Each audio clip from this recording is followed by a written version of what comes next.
we would first ask them to model each add-in. Our add-ins are our numbers here. So our first add-in is 36. So we represent or we model 36 with 3 10s and 6 1s. Our second add-in is 98. That's 9 10s and 8 1s. Okay?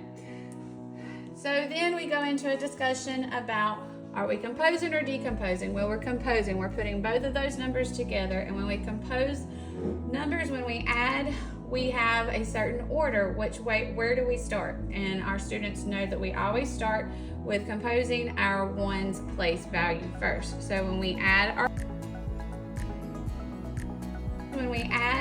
we have a certain order. Where do we start? And our students know that we always start with composing our ones place value first. So when we add our ones, we have 6, 7, 8, 9, 10, 11, 12, 13, 14. We have 14 ones all together now. Well, whenever we are creating a number with place value, we cannot leave 14 ones in that ones place. So students have learned, we've had great discussion about what do you do if you have greater than 9 ones in your one. Students know that if they have at least 10 ones, that they can regroup or trade them out for a tens rod. So 1, 2, 3, 4, 5, 6, 7, 8, 9, 10. I trade those out, but I give the tens rod in its place. We're not taking anything completely away. We're just trading it out and moving it around. So now we have 4 ones.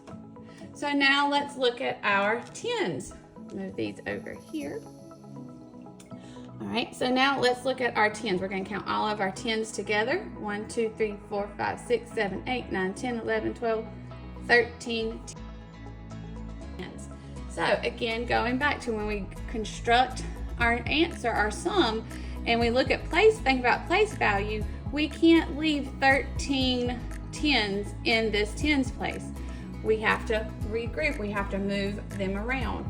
And so just as whenever we are adding or trading out, regrouping our ones and giving 10 ones for a tens rod, when we regroup tens, we can give 10 tens for a flat, a hundreds flat. So 1, 2, 3, 4, 5, 6, 7, 8, 9, 10. I can take those 10, and instead of just leaving them there, group like that, sometimes it's a lot easier, more efficient for students to trade it out, see that group of 100 in that flat. So now we can look at our number. I can put a 3 in that tens place because we have 3 tens, and now we have 100s flat. So our answer is 134.